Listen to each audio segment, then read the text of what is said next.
Africa Télévision, la chaîne panafricaine.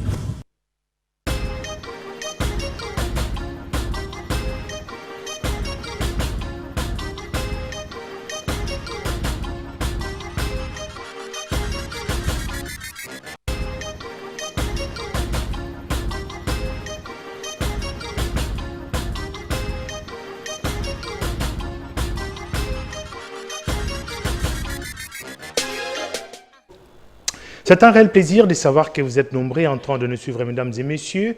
Bienvenue dans votre émission, le magazine Grand Format. Vous le savez, tous les jeudis, l'actualité sociopolitique du pays fait partie des débats autour duquel cette émission vous présente.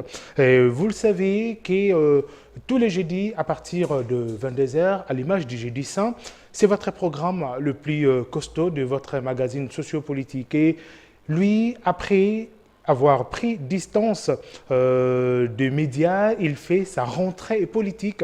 Il s'agit de Prince William Mushiki, il n'est plus à présenter.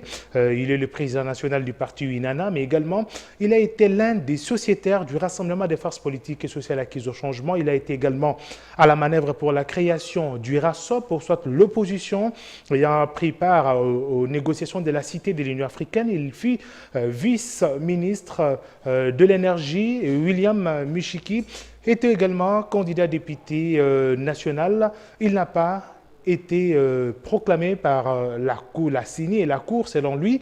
Nous le recevons dans le cadre de sa rentrée politique. Bienvenue sur ce plateau, William Mushiki. Merci beaucoup. Après un long silence, vous faites quand même votre retour. Oui, absolument. J'étais à Maki pendant presque 2 ans et je viens de faire ma rentrée politique. Je ne serai pas seul, vous le savez, Grand Format. Je serai accompagné de Thierry Bongo, avec qui on va représenter cette émission. Bienvenue Thierry. Merci beaucoup Patrick Audio, merci à tous nos téléspectateurs, merci à notre invité pour sa disponibilité et bon moment d'échange. Les numéros affichés au bas de l'écran, c'est pour que vous puissiez interagir à cette émission. Vous pouvez nous appeler pour poser vos questions. Vous pouvez également nous écrire via SMS ou via WhatsApp. Également, l'émission est à retrouver sur YouTube ainsi que dans tous les réseaux sociaux. Willy Mushiki, vous êtes le président national de l'UNANA, mais vous avez été l'un des sociétaires du Rassemblement des forces politiques et sociales acquises au changement. Finalement, vous avez traversé l'océan. Aujourd'hui, après la première alternance politique, pacifique, qui s'est déroulée au sommet de l'État, la question c'est de savoir quelle est votre position politique aujourd'hui. Êtes-vous de la nouvelle majorité ou vous êtes de l'opposition? Non, je suis toujours de l'opposition. Je suis dans la MOCA et j'ai bâti campagne pour mon candidat, Martin Fayulu. Je suis très fier de faire partie de cette grande famille politique, la MOCA. Vous avez bâti campagne pour Martin Fayulu-Lamonka. Beaucoup de gens se poseront une question alors que l'on sait que sur la liste des partis politiques, vous aviez été, votre candidature avait été alignée sous les couleurs du RASOP. Comment vous expliquez que vous soyez de la MOCA et votre appartenance au RASOP? Oui, puisque lors des dépôts de candidature, la MOCA n'existait pas en tant que regroupement politique. Et dans les rassemblements, donc, les RASOP qui est présidé par le président Olinga Koyi, aucune option n'était levée à ce qui concernait à l'époque les soutiens à un éventuel candidat président de la République. Et moi, me sentant proche des amis de la MOCA et en particulier de Martin Fayulu, qui a une vision pour cette République, je me suis aligné à ses côtés et j'ai bâti campagne dans ma circonscription et le Walikale pour si le site de la CENI, vous verrez que Fayulu a fait plus de 80% des voix dans la circonscription électorale de Walikale. Donc j'en ai fier, on a élu aussi mon candidat président de la République dans ma circonscription électorale. Vous parlez de l'élection, on va nous y atteler très bientôt parce que vous n'avez pas été proclamé député et par la CENI, moins encore confirmé par la Cour constitutionnelle. Mais d'abord, les téléspectateurs qui nous suivent se posent des questions. Lorsque vous dites que vous êtes proche de Martin Fayulu, proche de la MOCA, beaucoup se poseraient des questions. Willy Mushiki, entre Félix Tshisekedi et Martin Fayulu, de qui devriez-vous normalement être proche? idéologiquement, et vous êtes l'un des sociétaires du Rassemblement des forces politiques et sociales acquises au changement.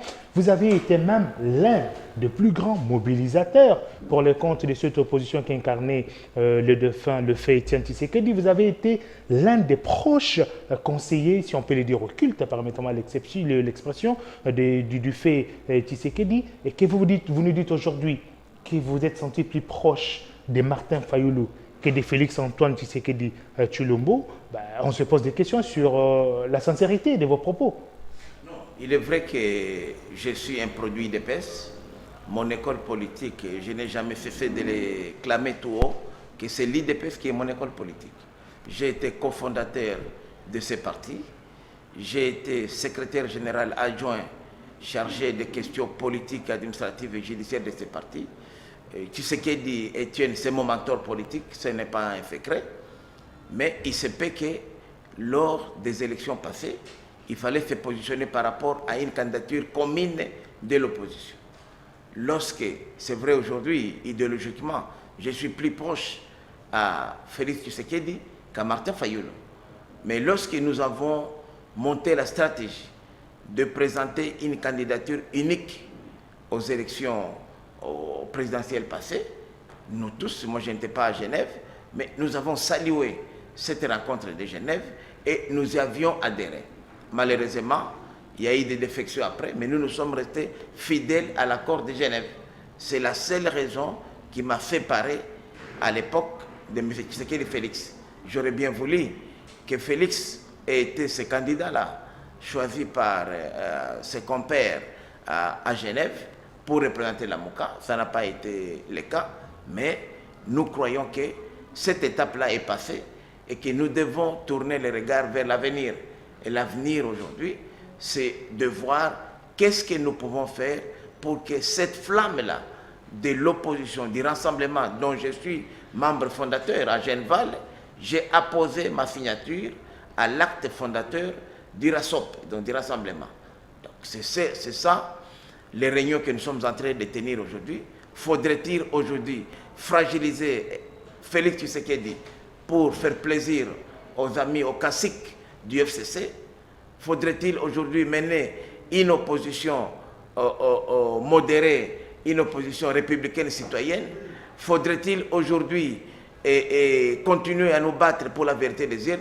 Ce sont des idées qui, les collègues qui se rencontraient jusque-là à l'étranger, n'ont pas pu développer. Et lorsqu'ils sont rentrés au pays, ils nous ont trouvés, notamment, je crois qu'à la réunion du 29 de ce mois, nous allons discuter de ces questions stratégiques pour qu'au niveau de la MOCA, nous puissions parler les mêmes langages. Voilà, merci. Prince Michiki, je ne vais pas aborder directement les questions liées à votre actualité personnelle. Je vais toujours utiliser la machine à remonter le temps, parce qu'en réalité, c'est une rentrée politique. On doit se souvenir de ce que vous avez été, avant même que vous ne disparaissiez avec ces péripéties judiciaires. Dites-nous, Michiki, on a l'impression que vous avez beaucoup changé. Changé de position, changé de tempérament, changé même de couleur politique. Vous dites que vous étiez du rassemblement, du RASOP, mais vous êtes parti aux concertations nationales, et c'est à ce moment-là que vos amis du rassemblement ont décidé de vous démettre de vos fonctions. Vous souvenez avoir la déclaration d'Issama Boumanga qui a dit que vous faisiez partie du rassemblement parce que vous êtes parti aux concertations nationales. Est-ce que la situation a changé? Pourquoi vous réclamez-vous encore du rassemblement, étant donné que cette structure existe même plus? Oui, il faudrait peut-être ici éclaircir un peu les choses. À l'époque, évidemment, l'Isanga n'avait pas qualité de me destituer, comme vous savez très bien. Le président du rassemblement, c'était le fait Dr Etienne Tshisekedi Wamulumba. Mais par contre, je faisais partie d'un sous-regroupement, avec mon ami Lisanga Bonganga. Et dessus qu'il était, il a vu que mon départ du RASOP à l'époque allait fragiliser les sous-regroupements dans lesquels nous appartenions. Mais ici, je dois dire que moi, j'ai quitté tête haute les rassemblements de l'époque. J'ai informé le président Tshisekedi Wamulumba. J'ai eu des réunions avec lui et d'autres collègues pour leur dire que les RASOP n'avaient pas la vision, n'avaient pas de stratégie. Donc vous laissez le RASOP? Oui, non. Là, c'était les RASOP tels que créés au niveau de Genval. Et je n'ai pas quitté les RASOP comme tel. J'ai dit, j'amène les RASOP. La preuve, c'est que lorsque j'ai rejoint l'opposition signature de l'accord de la Cité de l'Union africaine, j'y ai apposé ma signature comme membre du rassemblement. Les documents sont en Le rassemblement qui n'avait jamais accepté cette concertation nationale, pourtant. Oui, mais c'est de bonne guerre. C'est de la politique. Et mais vous dites vous-même que ce je n'ai jamais rassemblement quitté les appartenait à RASOP. Étienne Tshisekedi. Comment pouvez-vous amener le rassemblement concertation nationale? On ne va pas refaire l'histoire. Hein. La question est de savoir... Oui. C'est important quand même que les téléspectateurs et téléspectatrices qui le suivent comprennent mon parcours politique. Exactement. Lorsqu'on parle de Willy Michi comme individu, mais je suis allé à l'opposition signataire de l'accord avec un groupe important. Nous étions une bonne trentaine représentant toutes les composantes du rassemblement de l'époque. C'est ça ce qu'on ne dit pas assez. Et lorsque j'ai dit que j'étais candidat député national dans les regroupements rassemblements, c'est le rassemblement comme plateforme électorale. Il n'y en a eu qu'un seul, oui. Il y en avait le seul regroupement qui a été reconnu par la CENI comme rassemblement, c'est celui qui est dirigé par Joseph Olenga Nkoy. Il y a eu 2 rassemblements. Non, c'est-à-dire que comme plateforme électorale, aujourd'hui vous allez à la CENI, vous allez au ministère de l'Intérieur, on vous dira que les seuls regroupements agréés comme plateforme électorale, c'est les RASOP dirigés par M. Joseph Olenga Nkoy. Voilà, toujours dans ce rappel un petit peu historique, il y a ces phrases choc et souvent fortes que vous prononcez. Willy Michi, dans votre parcours politique, vous avez dit vous-même ici, dans les médias, en 2017, si je ne me trompe pas, que si Étienne Tshisekedi revenait au pays, on devait vous couper la main. Non. Est-ce que vous ne regrettez pas cette phrase? Non, je n'ai jamais dit ça. Vous êtes un journaliste d'investigation, vous ne pouvez pas reprendre ce que la rue reprenait à l'époque. J'avais dit que le docteur Étienne Tshisekedi Wamolomba n'allait pas revenir au pays pour occuper le poste du président du CENSA. C'est bien dit, l'émission est encore sur le net, vous pouvez les visionner. La Nogec avait même initié une plainte contre vous. Mais la plainte... Vous accusant même d'être peut-être connaissant, vous connaissez ce qui s'est passé au docteur Étienne Tshisekedi, parce que la phrase a suivi, était précédente à son décès. Justement, la plainte était classée sans suite, puisque lorsque le magistrat instructeur a constaté que ce dont j'étais reproché n'était même pas un fait véridique. Véridique, d'autant plus que moi j'avais dit, regardez aujourd'hui les poids politiques de Joseph Olenga Nkoy. Sincèrement, vous voyez Étienne Tshisekedi occuper ce poste-là. Et moi j'avais des contacts directement avec le président et son entourage.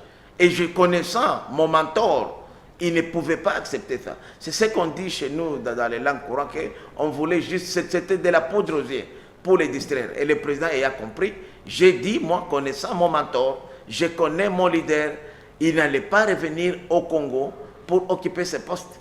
Malheureusement, il est décédé parce qu'il était déjà souffrant, mais je n'ai jamais dit que le président Tshisekedi, docteur Tshisekedi Wamolomba, n'allait pas revenir puisqu'il pourrait mourir. Je n'ai jamais dit ça. Prince Willy Michi, toute dernière question avant de repasser la parole à mon confrère, estimé confrère Patrick Wadio. Faites-vous un petit peu le bilan de votre parcours. Allons plutôt les 2 dernières années. Willy Michiki, concertation nationale, ministre dans le gouvernement, beaucoup de soucis judiciaires, élections ratées. Quel bilan faites-vous de vos 2 dernières années? Non, je suis vraiment auréolé par mon bilan politique, puisqu'il n'y a que les imbéciles qui ne changent pas. Auréolé? Auréolé, je suis vraiment très fier de mon passé politique, puisque finalement, c'est comme ça qu'on m'appelle prophète. Les gens ont fini toujours par me rejoindre. La preuve, l'élection qui vient de se passer, l'IDPS aurait dû avoir le pouvoir depuis longtemps, puisqu'il ne faut pas oublier que je suis un produit IDPS. Mais nous étions en face de l'absence d'une stratégie pour accéder au pouvoir. Nous savions bien que les dictateurs que nous combattions avaient des armes fortes. Ils utilisaient les moyens qui n'était pas conventionnel, il fallait utiliser la ruse et la stratégie. C'est ce que le président Félix Tshisekedi a fait, et voilà, aujourd'hui, il a le pouvoir. Donc, j'ai toujours été défenseur de cette ligne-là. Et j'ai toujours dit que la ligne de stratégie politique, puisqu'en politique, il ne faut pas toujours y aller avec une façon brutale.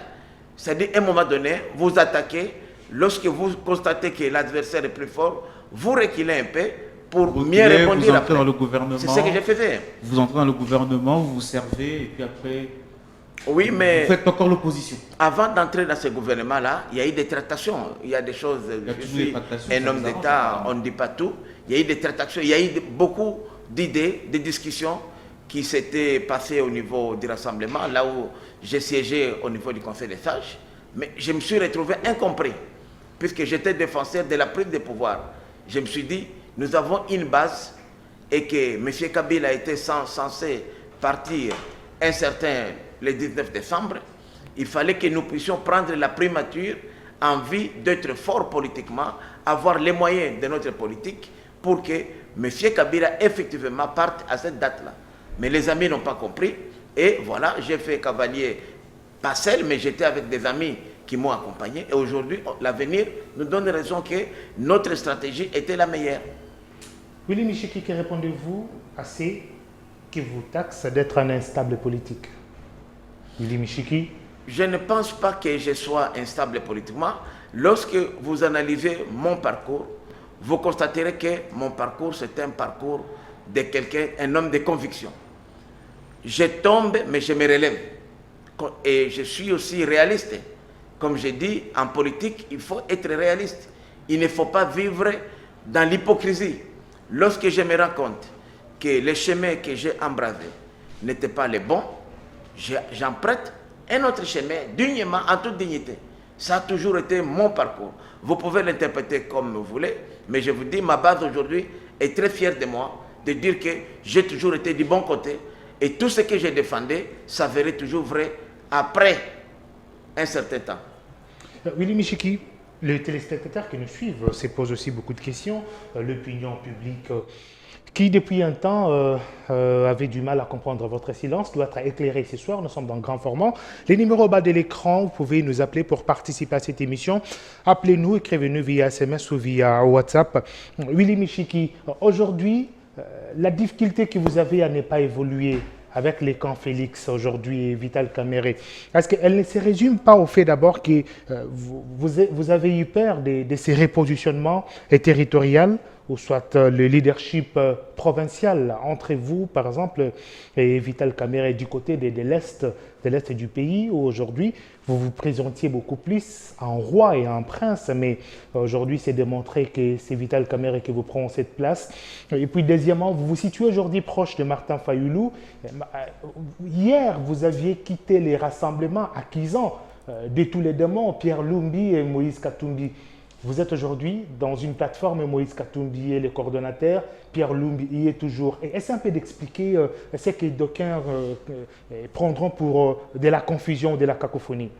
Non, il faudrait d'abord placer ces échanges dans leur vrai contexte.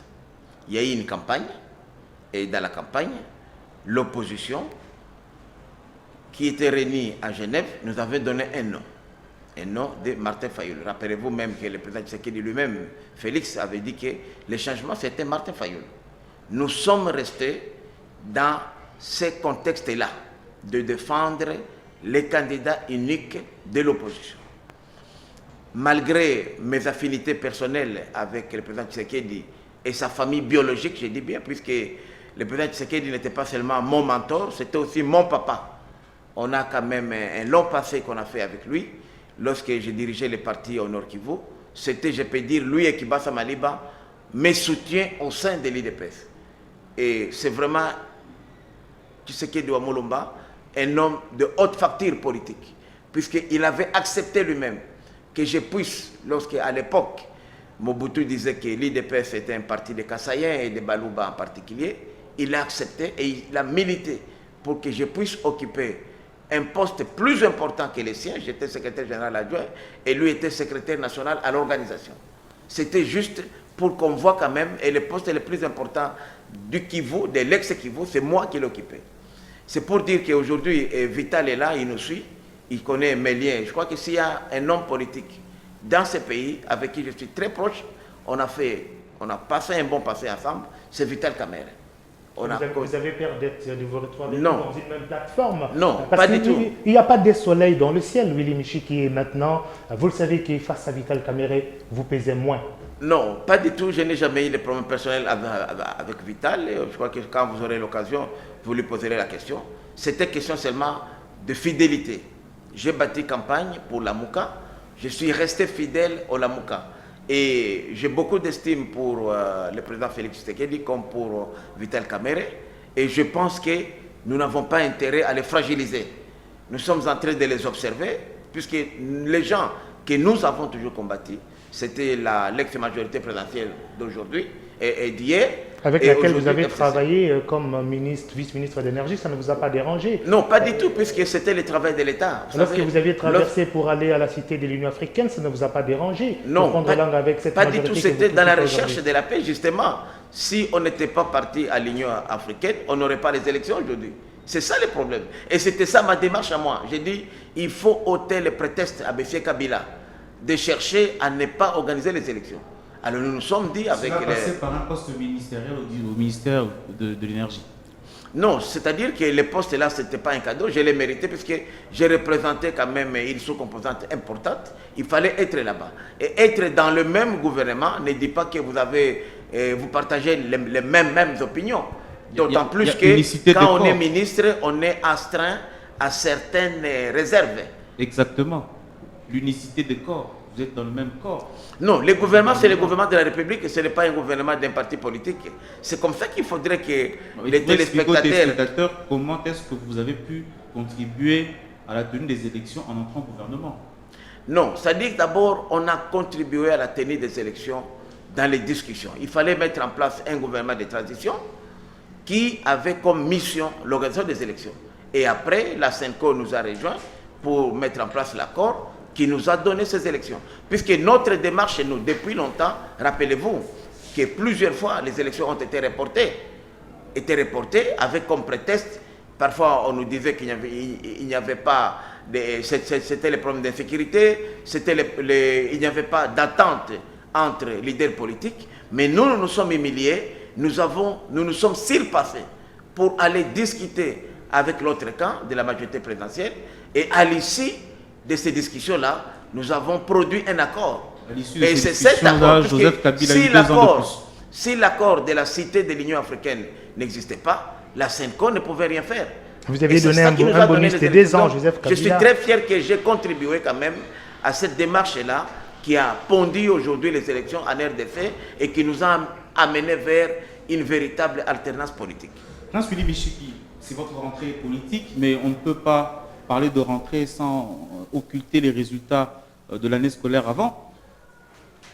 Les gens sont restés sur un certain flou, certaines informations qui provenaient de votre province d'origine, là où vous étiez, ou là où vous avez des péripéties judiciaires un petit peu nauséabondes. On aurait dit que Willy Michiki aurait frappé sur une femme cambiste et aurait été arrêté. On ne comprend pas, Michiki condamné pour plusieurs mois d'emprisonnement pour coups et blessures volontaires, et Michiki qui participe aux élections. Comment pouvez-vous expliquer cette période? Oui, je vais être très bref. D'abord, comme vous le savez très bien, la plupart des collègues avec qui nous étions dans l'opposition signateur de l'accord de la cité de l'Union africaine, qu'on a appelé OPSA, ont rejoint le FCC. On nous a demandé, nous tous, il y avait même une menace à l'époque, je me rappelle, que si vous n'adhériez pas dans le FCC, on allait vous faire sauter du gouvernement. J'ai du mal à vous croire parce que Lissanga Bonganga, jusqu'aujourd'hui, n'a pas adhéré au FCC, il est toujours ministre. Oui, justement, c'est ce que moi j'ai dit. Je félicite Lissanga Bonganga, je félicite aussi Emery Okonje, qui ont bravé cette menace-là, et je les félicite. Est-ce qu'on peut croire à cette menace s'ils sont là encore? Oui, absolument, puisqu'ils sont restés au gouvernement malgré ça. Donc la menace était inutile. Non, la menace existait, puisque la preuve, c'est que les autres collègues ont adhéré. Moi, j'ai fait partie de ces groupes-là qui a dit niet, je n'entre pas dans l'FCC, j'ai travaillé avec vous dans le gouvernement, vos méthodes de travail sont nauséabondes, sont des méthodes qui ne... Prince Willy Michiki, vous dites qu'ils ont mal travaillé avec vous, vous avez refusé, vous avez des problèmes. Mais ceux qui sont encore là jusqu'aujourd'hui, ministres et à qui on donne d'autres fonctions d'ailleurs, n'ont pas signé cet accord. Il y en a encore. Lissanga Bonganga, je vous l'avais cité, ministre intérimaire du sport, ministre des relations avec le Parlement, Emery Okunji, ministre intérimaire de l'EPSP, ministre. Vous dites que maintenant, il y a eu des menaces pendant que d'autres ont pu garder leur poste malgré cela. Ça dépend. On ne peut pas croire à cela. Non, ça dépend aussi des personnalités politiques. Moi, j'ai dit... Donc vous êtes moindre par rapport à Lissanga Bonganga Je les ai félicités de n'avoir pas adhéré dans l'FCC. L'adhésion, normalement, dans un regroupement politique, devrait être libre. Mais j'ai dit, nous ne représentions pas la même menace. Rappelez-vous que lorsque j'ai quitté ici, pour aller seulement déposer ma candidature au mois de juillet à Walikale, je fus victime d'une cabale, une femme que je n'ai jamais connue dans ma vie. Le jugement est là, elle a reconnu qu'elle ne m'a jamais connue. Et elle aurait eu une affaire avec ma femme, ce qui est aussi faux, c'était archi faux. Et c'est moi qui suis allé porter plainte à la police contre l'agression de 2 femmes et 2 hommes. Et la femme a sauté sur moi. Et immédiatement, le gouverneur de la province de l'époque, le procureur général, tout le monde à Kinshasa sont tombés dans l'affaire que c'était un cas de flagrance. Je fus condamné pour 9 jours. Comme je ne comprenais pas encore les jeux, j'étais dépassé. J'ai interjeté appel et on m'a condamné pour 4 mois. Et démocrate que je suis, j'ai dit, je vais épuiser mes 4 mois. C'est comme ça que je suis allé en campagne 2 semaines avant le début des élections. Et aller à la CENI, regarder les résultats que j'ai faits après 4 mois de prison. Et à 2 mois, et à 2 semaines de campagne, j'ai été le meilleur élu de Walikale. Il y a des députés nommés par la Cour constitutionnelle, mais il y a aussi des députés élus. Moi, je suis fier d'être député national élu par la population de Walikale. Pourquoi n'avez-vous pas initié le contentieux, comme les autres députés, le contentieux électoral, c'est-à-dire protester au niveau de la Cour constitutionnelle? Oui. On a vu 2 arrêts définitifs rendus par la Cour, une après rectification des erreurs matérielles. Pourquoi n'avez-vous pas aussi utilisé cette voie, cette procédure? Démocrate que je suis, malgré que je ne croyais pas, même à l'époque, à cette cour-là, les amis m'ont conseillé d'introduire une requête. Et la requête était introduite, puisque la CENI a reconnu que j'étais élu, mais j'étais bloqué par un problème de seuil. On avait dit que les rassemblements n'avaient pas atteint le seuil. Je suis parmi les rares requérants qui avaient réussi à réunir 99% des procès-verbaux de ma circonscription électorale. Pour ceux qui étaient à la cour, j'ai amené des gros sauts, plein de PV. Tous mes PV ont été certifiés par les greffes de la Cour constitutionnelle, cotés, c'est-à-dire que numérotés, et on a fait les recomptages de voix. La CENI m'avait donné presque 12 900 voix d'Awawalikale, qui faisait de moi toujours le meilleur élu, mais on a, après recomptage de voix, j'ai fait 54 123 voix. Donc sur une circonscription à 108 000 votants, j'étais déjà un élu spécial, puisque j'ai atteint presque 51% de nombre de voix de ma circonscription.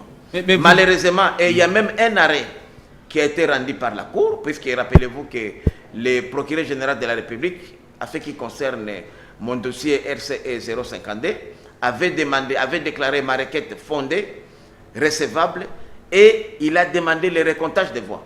Et c'est grâce au recomptage de mes voix que le RASOP a atteint 216 337 voix. C'est ce qui a fait passer d'ailleurs les collègues, le ministre Emery Okunji à Lubefu. Le seuil. Mais moi, à Walikale, je n'ai pas été nommé par la Cour, prétestant que les candidats que j'avais attaqués, qui étaient la liste la plus faible de ma circonscription de Walikale, c'était la liste de l'INC. Mais la Cour m'avait mis en garde pour dire que non, il y avait une option qui aurait été levée, qu'on ne devrait pas invalider les candidats députés élus. Ce sont des allégations graves. Membres du CACH. Ce sont des allégations graves. Oui, mais moi... Vous tenez ça d'où? Quelles sont vos sources? Je vous dis que dans les couloirs, là-bas, tout le monde, même des avocats que j'avais rencontrés, m'avaient déconseillé d'attaquer un candidat caché. Et vous avez attaqué un candidat? Mais j'ai attaqué un candidat INC que j'aime beaucoup. D'ailleurs, parmi les candidats, il est proche à moi parce qu'il est de mon groupement. C'est un jeune frère, l'honorable Journal Monobo, que je salue en passant. Donc c'est sa liste qui était la liste la plus faible. On m'a conseillé d'attaquer la liste de la Vous avez attaqué la liste alliée. de Monobo. Et puis quel était l'arrêt d'arrêt? Justement, le premier arrêt d'abord sorti, c'était vraiment un arrêt fantaisiste. On a dit que ma requête était irrecevable pour défaut de qualité de requérant. C'est-à-dire que M. Olengakoy, qui était le requérant, parce que c'était lui le chef du groupement, n'était pas habilité à représenter les RASOP. Alors que dans la même chambre, on avait d'autres dossiers des RASOP, parce que rappelez-vous que les RASOP avaient introduit 152 requêtes à la Cour constitutionnelle.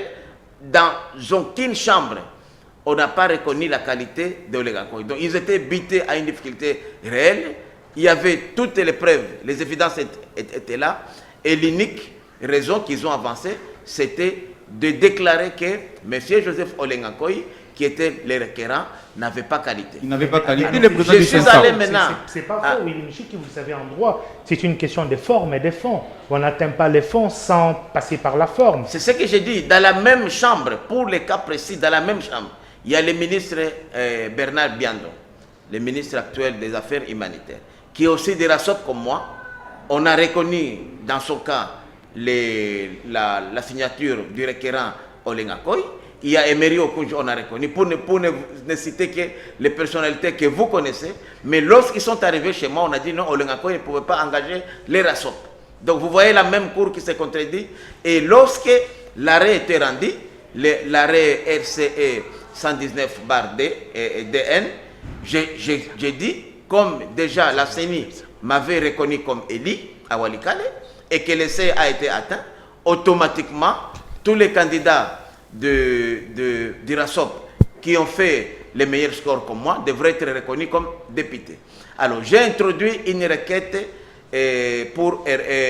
rectificative pour erreur matérielle. Je me dis, bon, l'erreur matérielle ici consistait à quoi? À confondre les chefs, les patrons de Sensa aux patrons du rassemblement RASOP. Or, dans l'accord de la SENCO, M. Joseph Olengakoy, en sa qualité de président du rassemblement, il a été reconnu ipso facto président du Sensa. Lorsque j'ai introduit cette deuxième requête, alors là, ils ont maintenant, la même cour a reconnu que Joseph Olengakoy était bel et bien le président du RASOP, qui pouvait l'engager. Ma requête était déclarée recevable, mais non fondée. Alors, dans la motivation de non fondée, ils ont dit non, ils doutaient des résultats de CENI. Alors qu'il n'y a aucun candidat dans ma circonscription qui a remis en cause les résultats de Walikale. Donc, vous comprendrez pour qui la cour roule. Et vous savez, le reste, je ne vais pas développer ici. Parlons du président Willy Michiki. Vous n'avez pas pu être élu, mais malheureusement, on a une certaine opinion de penser que vous êtes prophète de malheur. Vous adhérez au RASOP, le RASOP se divise. Vous adhérez à la Mouka est en pleine fissure. Qu'est-ce qui se passe à la Mouka? Non, je crois qu'au niveau de la Mouka, c'est question de pouvoir peaufiner des stratégies ensemble. Vous savez, toutes les réunions de la Mouka, jusque-là, se tenaient en dehors du pays. Et 99% de membres de la Mouka n'y participaient pas, puisque tout le monde n'avait pas facile à aller à Bruxelles, aller à Genève pour participer à une réunion. Ce qui fait que les stratégies développées à l'époque, c'était d'abord comment contraindre les pouvoirs en place. Mais lorsque les amis sont en train de revenir au pays, il y a d'autres réalités auxquelles ils sont en train de vivre sur terrain. C'est pourquoi nous pensons que la première des choses, la réunion que nous allons tenir bientôt le 29 juillet à Lumbashi, la première d'abord, c'est de pouvoir d'abord mettre une stratégie du groupe ensemble. Nous devons avoir la même vision. Où est-ce que nous allons? Ça arrive toujours à toutes les jeunes organisations. La Mouka, c'est une jeune organisation. Les gens viennent de plusieurs horizons. Il est tout à fait normal que les gens se recherchent. Même s'il y a des démissions en cascade, c'est ça la démocratie aussi.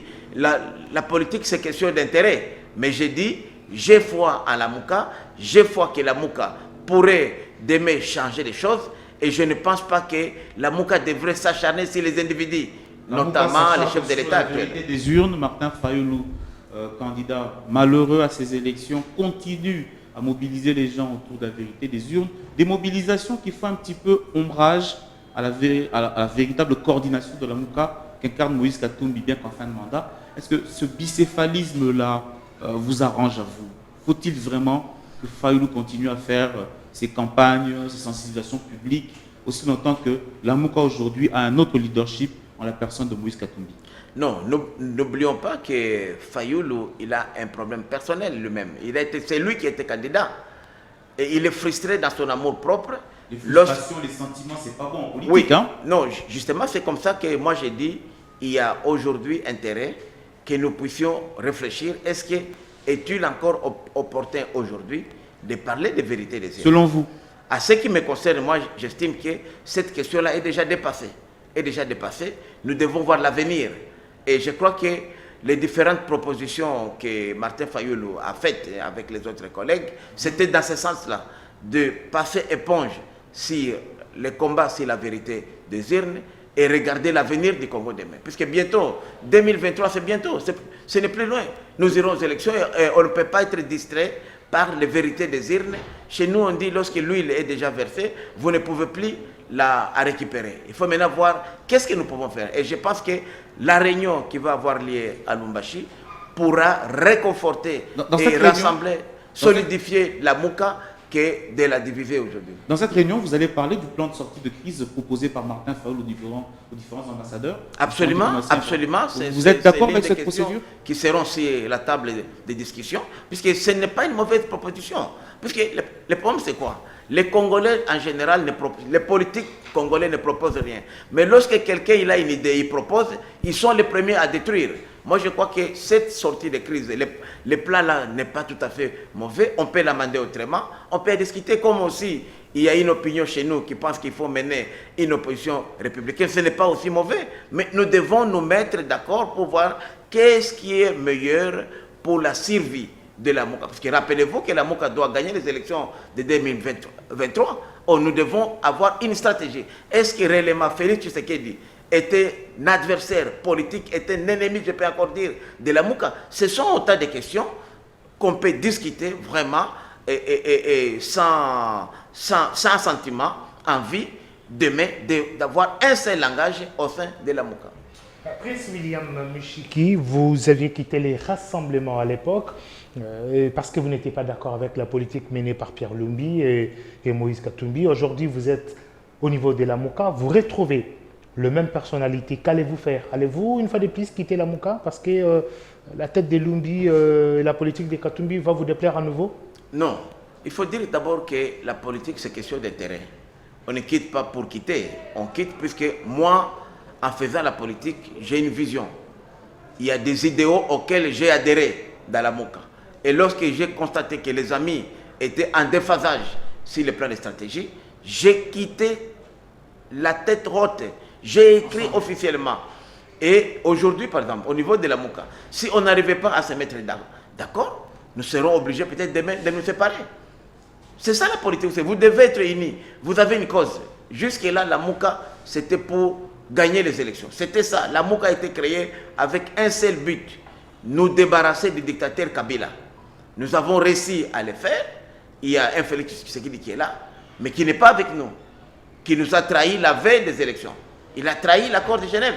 Est-ce que devrions-nous aujourd'hui cheminer avec lui?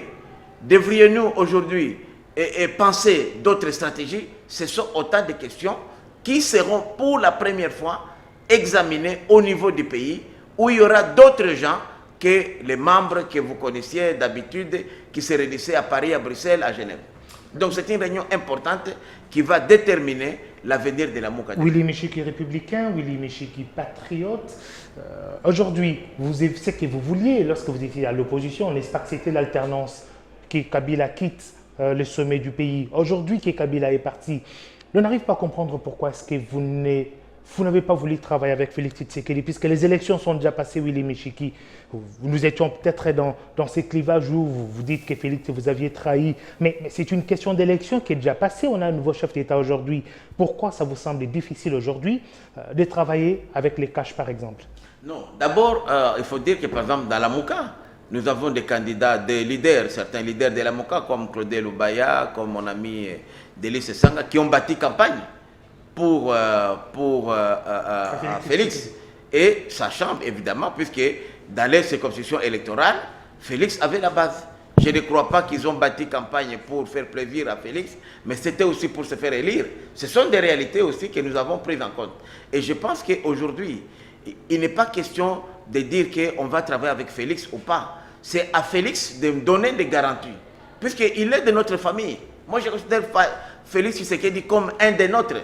Félix n'est pas un ennemi, ce n'est même pas un adversaire politique. C'est à lui de donner des garanties que non, mes amis, j'ai fait ça par stratégie politique et que jamais je ne pourrai trahir la coalition de l'opposition qui a fait qu'aujourd'hui il soit chef de l'État. C'est à lui de donner des garanties, parce que nous, si aujourd'hui nous hésitons, je vais vous dire la vérité, à approcher Félix, nous voulons avoir des garanties si réellement Félix n'est pas avec M. Kabila. Qu'entendez-vous par garantie? Nous sommes dans grand format. Le public, la population qui nous suit à la maison, Willy Michiki, vous suit, vous pouvez regarder la caméra. Expliquez à cette population, voilà. Qu'entendez-vous par garantie de Félix Tshisekedi? Voilà, on nous a toujours parlé d'un certain accord qui aurait été signé entre M. Félix Tshisekedi et M. Joseph Kabila. Et pour ne pas parler de leur famille politique, donc les Cash et les FCC. Nous avons toujours voulu comprendre les contenus de cet accord-là. Puisque si cet accord-là, c'est pour remettre en cause les combats de l'opposition d'hier que nous avons menés, les sacrifices que nous avons consentis, on va mettre dans le même panier Tshisekedi et Kabila. Si cet accord-là est dans l'intérêt supérieur de la nation, pour éviter les bains de sang, pour que l'alternance puisse se passer en douceur, nous sommes disposés à soutenir Tshisekedi, qui est un des nôtres. Mais jusqu'aujourd'hui, nous attendons, on n'a pas encore même le contenu de l'accord. Donc c'est pourquoi j'ai dit que les garanties, c'est aussi du petit continu. Je prends un cas par exemple. Il n'y a pas 3-4 jours, nous avons été à l'hôtel de ville pour leur informer de notre marche pacifique, une marche citoyenne, non violente, à organiser. Le gouverneur a refusé même de recevoir la lettre d'information. Alors, ce sont des choses pour nous qui nous dérangent. Il y a des gens qui sont arrêtés arbitrairement. Il y a des manifestants qui ont été même tués chez moi à Goma. Ça nous remet dans le système kabiliste et ça remet en cause aujourd'hui les promesses données par le président Tshisekedi, notamment la liberté d'expression ainsi que la véritable démocratie que nous rêvons toujours de vivre. Ce sont des garanties que nous attendons. Vous exprimez sur grand format ici librement. Hein, vous avez la liberté d'expression, mais liberté n'est pas synonyme de libertinage. Comprenez aussi que l'État, c'est aussi la manifestation de la force publique. Non, Willy Michiki, j'ai dit bien. Willy Michiki, s'il vous plaît, permettez-moi de poser ma question. Permettez-moi de poser ma question. Vous êtes en train d'observer ce qui se passe actuellement dans le microcosme politique. Est-ce qu'aujourd'hui, si la Mouka prenait la tête d'une institution telle que le gouvernement, ou plutôt qu'on donnait des postes ministériels à la Mouka dans le gouvernement Ilunga-Ilunkamba, ça serait une bonne stratégie? Je ne pense pas, puisque la Mouka est dans l'opposition. Nous avons levé l'option au niveau de la Mouka de ne pas faire partie de la coalition qui ne voudrait pas. S'il y a des individus de la Mouka qui iraient là-bas, ils iraient là-bas certainement pour leur compte. Mais au niveau de la Mouka, il n'est pas question de participer dans un gouvernement quelconque où FCC et Cash seraient ensemble. Willy Michiki pourrait-il y aller à titre personnel à un gouvernement si la main lui est tendue? En tout cas, sincèrement, je l'ai dit ici devant ce micro, je ne suis preneur à rien. Je ne demande rien. Même décidé le poste de ministre titulaire de l'énergie. Même ministre mandataire public, je ne suis pas demandeur. J'ai bien dit, et je le répète ici, j'ai dit que j'ai décidé, pendant les 5 ans ici, de travailler pour la population qui m'a élu à Walikale. J'ai déjà commencé mes projets agricoles. Je pense que je peux aider ma population autrement. Et c'est une façon aussi d'expliquer aux gens qu'on ne peut pas gagner seulement sa place et sa vie en politique. On peut gagner aussi la vie autrement. Je pourrais même demain soutenir le président Tshisekedi. Ça pourrait être dans un gouvernement quelconque ou avoir un poste. C'est par conviction que nous le faisons. On ne le fait pas par intérêt. Prince Willy Michiki, mais apparemment ce slogan, ou plutôt cet état d'esprit n'a pas été bien vulgarisé dans la Mouka. On a vu un grand nom de la Mouka, Babatou, prendre un poste de mandataire dans l'une des entreprises publiques signées par Félix Tshisekedi. On a vu tout récemment le prof Matungulu se positionner dans un poste d'administrateur à la Banque africaine de développement, sans compter certains de vos membres qui sont ministres provinciaux dans les différents gouvernements provinciaux à Kinshasa et ailleurs. Est-ce que cette envie de faire l'opposition est partagée par tous? Non, mais les personnes que vous avez citées, Kyungu par exemple, l'honorable Kyungu, il a bien dit qu'il ne faisait pas partie de la Mouka. Donc c'est tout à fait normal qu'il puisse accepter un poste. Matungulu, lorsqu'on lui a offert le poste à la BAD comme administrateur, il a dit qu'il prenait distance avec la Mouka. Donc c'est tout à fait normal. Mais je verrais mal quelqu'un de la Mouka qui dirait « je suis la Mouka, je représente la Mouka dans le gouvernement de coalition FCC Cash ». Non, jusqu'à aujourd'hui, il n'y en a pas. Willy Michel, et il n'y en aura pas. Distance aussi de la Mouka au cas où un poste se dégagerait. Non, moi je dis de par mes convictions personnelles. Moi je suis un homme de conviction. Je ne suis pas un suiveur, je ne suis pas quelqu'un qui va là-bas pour faire plaisir. Non. Si au niveau de la Mouka, on n'arrivait pas à avoir la même vision, je quitterais la Mouka, comme j'ai quitté les autres organisations. Nous tous là, la preuve dans la Mouka. Mais les Moïse Katumbi, les Pierre Lumbi, ils étaient dans la majorité présidentielle. Ils nous ont rejoints à l'opposition. On a cheminé ensemble. Autant d'autres, même aujourd'hui, Félix Tshisekedi, il était à l'IDPS. À l'époque, l'IDPS même ne voulait pas s'associer à d'autres regroupements. Mais ils ont fini par comprendre que non, il fallait mettre en place une large coalition nationale pour gagner. Qui pouvait croire que Félix pouvait être avec Vital? Non, ce sont des réalités politiques. Et moi, j'encourage ce genre d'attitude lorsqu'un homme d'État s'efface pour défendre l'intérêt supérieur de la nation. Et c'est ça le combat que nous avons toujours mené. Et Willy Michiki est prêt aujourd'hui à tout sacrifier pour qu'on puisse d'abord privilégier l'intérêt supérieur de la nation. Nous sommes dans le magazine Grand Format en pleine discussion de cette mission d'actualité sociopolitique. Les numéros bas de l'écran, c'est pour que vous puissiez participer à cette émission. Appelez-nous, écrivez-nous via WhatsApp, via SMS. Willy Michiki, l'on se pose beaucoup de questions.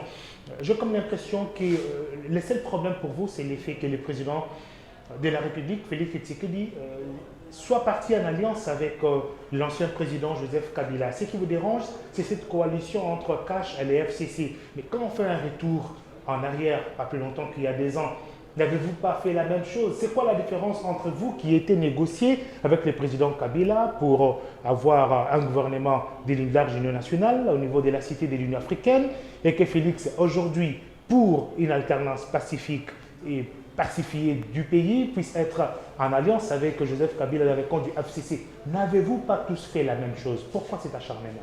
Non, ce n'est pas question d'acharnement. Je ne m'acharne pas sur la coalition FCC Cash.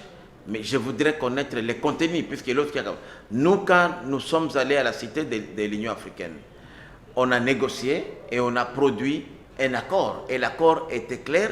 L'objectif de cet accord-là, c'était d'arriver vers une nouvelle alternance. Ce qui fit le cas et nous l'avons atteint. Donc l'objectif était atteint. L'objectif de la coalition FCC Cash, c'est quoi? Jusqu'à aujourd'hui, c'est comme une nébuleuse. Personne ne connaît même les contenus de cette truc. Vous avez vu dernièrement au Sénat, par exemple, alors que les FCC et les CAJ sont en coalition, mais les tickets de FCC là-bas, même, je peux dire, même pas FCC, c'est PPRD et Mosaïque, on a exclu l'allié principal qui est FCC. Donc c'est pour dire quel est le contenu réel de cette coalition-là? Ils veulent en arriver où? Le jour que nous allons nous rendre compte que cette alliance FCC et Cash n'a pas comme but hypothéquer la République démocratique du Congo et continuer à nous faire vivre la misère. Peut-être nous pouvons la soutenir. Puisque nous ne voulons pas des alliances contre nature, des alliances qui remettraient en cause le peu de progrès économique que nous avons déjà réalisé jusqu'à aujourd'hui. Dernière question avant que Thierry Bongo ne revienne sur une question d'actualité aussi sanitaire. 6 mois après aujourd'hui, depuis que Félix est au pouvoir, comment jugez-vous son bilan en mi-parcours? Je peux dire que contrairement aux attentes, je peux lui donner 6 sur 10, donc il est déjà au-dessus de la moyenne, mais je comprends qu'il est encore sous l'emprise de PPRD et Mosaïque. Je dis bien PPRD et Mosaïque, parce que FCC, c'est une histoire bidon qui n'existe pas. On embarque les gens comme ça, comme des moutons, des parniches qu'on amène à l'abattoir, mais il faudrait que le président Tshisekedi rassure la population qu'il a vraiment l'impérium. C'est ce qu'on n'a pas encore senti aujourd'hui. Et si la Mouka est encore inquiet aujourd'hui, c'est ça. On n'a pas encore senti un président qui a vraiment le règne de pouvoir dans ses mains. C'est pourquoi j'ai dit que ce qu'il est en train de faire, ce n'est pas mauvais. Il a fait quand même, dans peu de temps, il a fait quand même beaucoup. Mais nous voulons encore voir clair. Vous savez que nous venons de très loin. Personne ne pouvait imaginer le scénario de voir d'abord M. Kabila partir si jeune comme ça. Mais évidemment, il y a des petits complots qui sont ourdis ici et là. Ceux qui n'ont pas pu obtenir par la voie des urnes, ils veulent aujourd'hui les récupérer par des petits complots enfantins et avec l'élection du bureau définitif au Sénat. Vous avez vu, on a mis un joker, un homme qui a le sang dans ses mains, à la personne de l'honorable Alexis Tambwe Mwamba, quelqu'un qui est aujourd'hui traqué par la justice internationale, un homme sans base politique qui a été capable de gestionner. Donc, ce sont des cartes qui nous inquiètent. n'est pas traqué par la justice internationale. Il faut rectifier cela. Non, on va passer à un autre sujet. Il n'y a pas de plainte contre Tambwe Mwamba. Il n'y a pas de plainte contre Tambwe Mwamba. On a vérifié l'information. Willy Michiki, on va passer à un sujet important qui concerne d'abord tout l'Est de la République démocratique du Congo. Il y a cela pratiquement plusieurs mois, les populations sont décimées par une grande maladie, Ebola. Ça a commencé à Beni, Butembo, ça a traversé maintenant au Nord Kivu.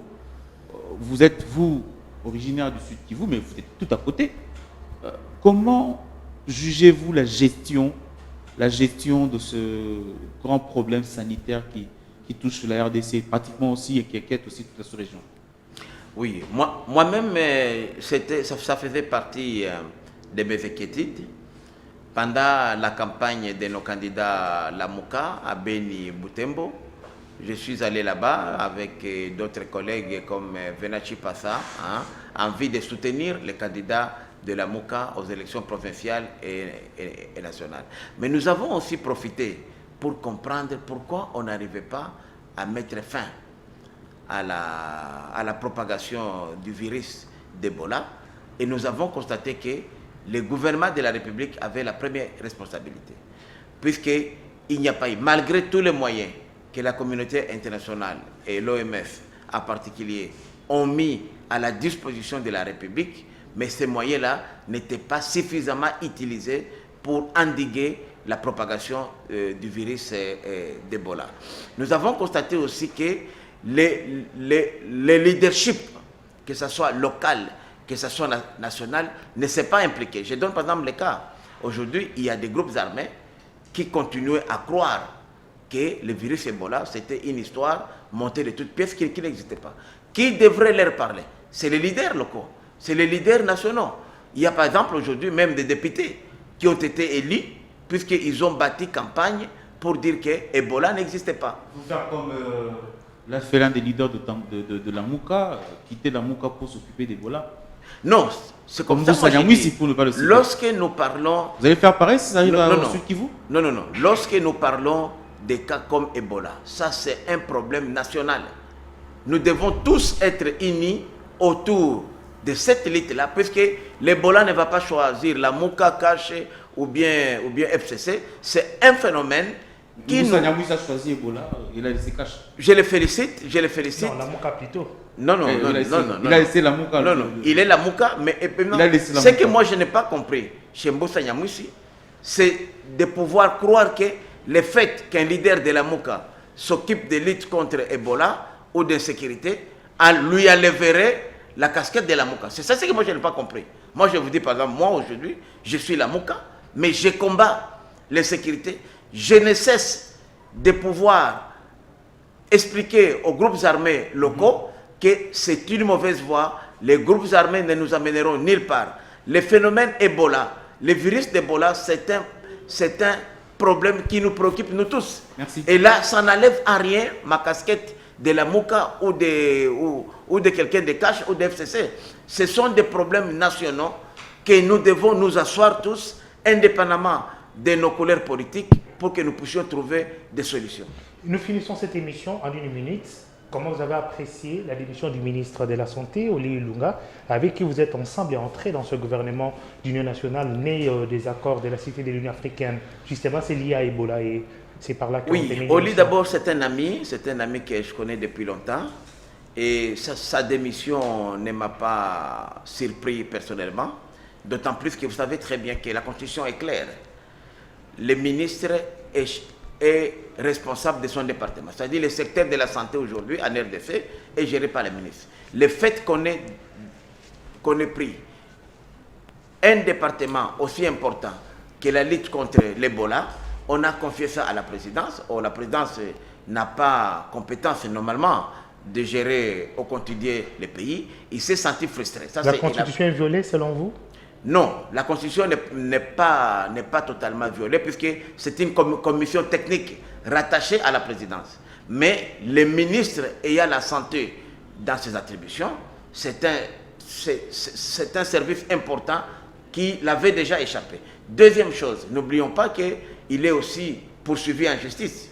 Il y a un médecin du secrétariat général de la santé qui a porté plainte contre Oli pour malversation financière et mauvaise gestion de la crise d'Ebola.